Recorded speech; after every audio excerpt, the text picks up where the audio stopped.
L'informatique est un jeu d'enfant. Oui, non, non, oui, oui, oui, non, 0, 1, 1, 0, 1, 1, 0. Le premier langage informatique, mis au point aux États-Unis, substitue aux lettres des paquets de 7 bits. Un bit est un 0 ou un 1. Voici par exemple A égale 1, 0, 0, 0, 0, 0, 1. B égale 1, 0, 0, 0, 0, 1, 0. C, D, E, F, etc. Les premières idées de chiffrement informatique pratiquent le cryptage bit à bit. Soit le texte Hello et la clé Simon. Selon un système comparable au procédé algébrique qui veut que moins par moins donne plus et plus par moins donne moins, deux bits identiques donnent un 0 et deux bits différents donnent un 1. Ainsi se fabrique un texte crypté. Le déchiffrement se fait par l'opération inverse. Le destinataire superpose la clé au message crypté et on obtient le texte en clair Hello. Si un message comporte 15 lettres et sa clé 5 lettres, on répète la clé 3 fois pour le chiffrer et le déchiffrer. Cela introduit une faiblesse comme dans les systèmes alphabétiques similaires. Pour parer à cet inconvénient de façon radicale, une autre solution consiste à prendre une clé aussi longue que le message. Pour mesurer la sécurité d'une méthode cryptographique, on emploie le terme de longueur de clé et on exprime sa longueur en bits. Ce nombre de longueurs de clé est lié au nombre d'opérations qu'il va falloir faire pour énumérer toutes les clés. À chaque fois que l'on ajoute un bit, le nombre de clés double. Alors, concrètement, cela veut dire que si vous avez 10 bits, vous avez un peu plus d'un millier de clés, soit 2 fois 2 fois 2, 10 fois, ce qui fait 1024 clés. Une clé de 56 bits nous donne 2 exponent 56. C'est un nombre énorme, 100 millions de milliards de possibilités de clés. La cryptologie entre dans son ère moderne avec l'utilisation intensive des ordinateurs, c'est-à-dire à partir des années 70. Plus anecdotique, on voit apparaître les deux personnages récurrents les plus célèbres de la cryptologie, Alice et Bob. Depuis les origines de la cryptographie, et jusqu'à récemment, tous les procédés étaient basés sur une même notion fondamentale. Chaque correspondant était en possession d'une clé secrète qu'ils utilisaient pour chiffrer et déchiffrer. On parle alors de cryptographie symétrique. Cela a un inconvénient majeur.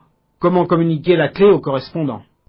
Il faut pour cela utiliser un canal sûr, par exemple la valise diplomatique. De toute manière, il faut un contact préalable avec la personne qui devra chiffrer ou déchiffrer nos messages. Pour crypter un message, l'envoyeur choisit un algorithme de cryptage. L'algorithme est un système général de cryptage, comme par exemple DES, Data Encryption Standard, système à clé privée dit symétrique, qui rapidement est devenu un standard de chiffrement des données et qui marque l'avènement de la cryptologie civile. Ensuite, il applique ensemble la clé et l'algorithme à un texte clair, ce qui engendre un texte chiffré.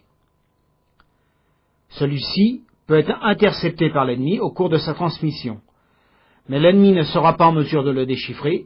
S'il veut connaître son contenu, il devra mettre en œuvre des procédés de cryptanalyse.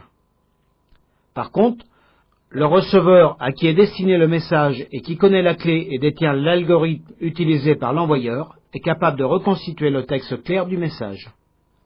Le milieu des années 70 a vu l'avènement d'une nouvelle méthode de cryptage, le système à clé publique dit asymétrique. L'idée de ce système a été proposée en 1976 par Diffie et Hellman, qui ont proposé une méthode totalement nouvelle. Elle fonctionne avec deux clés. Une clé secrète, la cryptographie symétrique, et une clé publique, la cryptographie asymétrique. Voyons comment deux personnes, Alice et Bob, peuvent communiquer secrètement avec une clé publique. Quand Alice va envoyer un message secret à Bob, elle place son message dans un coffre ouvert et ferme la porte. À ce moment-là, plus personne ne peut l'ouvrir, sauf Bob qui en détient la clé. Le premier système répondant aux nécessités de la cryptographie à clé publique est inventé en 1977. Il s'agit du système RSA, du nom de ses trois inventeurs, Rivest, Shamir, Edelman. Par la suite, en 1991, Philipp Zimmermann crée un algorithme de chiffrement, le PGP, pour Pretty Good Privacy, que l'on peut traduire pour une bonne vie privée. Ce système, surtout utilisé pour chiffrer des messages envoyés par courrier électronique, utilise l'algorithme RSA plus IDEA, autre procédé de cryptage moins sûr mais plus rapide. En informatique, la sécurité par la cryptologie est une certitude relative, mais une certitude. Surtout lorsque l'on sait utiliser alternativement crypto-symétrique et crypto-asymétrique, chacune selon ses capacités. Voici un exemple. Alice veut envoyer à Bob une cassette vidéo très privée. Elle commence par chiffrer sa cassette avec sa clé privée symétrique, puis elle l'envoie à Bob, qui bien sûr ne peut pas la lire. Pour la lire, il a besoin de la clé symétrique d'Alice. Alice le sait, et elle envoie parallèlement à Bob sa clé, en la chiffrant avec la clé publique de Bob, qui peut se comparer, comme on l'a vu, à un coffre-fort ouvert.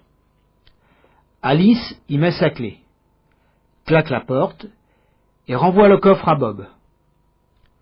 Celui-ci ouvre le coffre, c'est-à-dire déchiffre la clé d'Alice grâce à sa clé privée à lui, la seule capable d'ouvrir le coffre.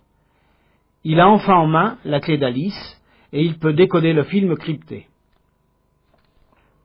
La clé publique asymétrique a servi à chiffrer une clé secrète symétrique.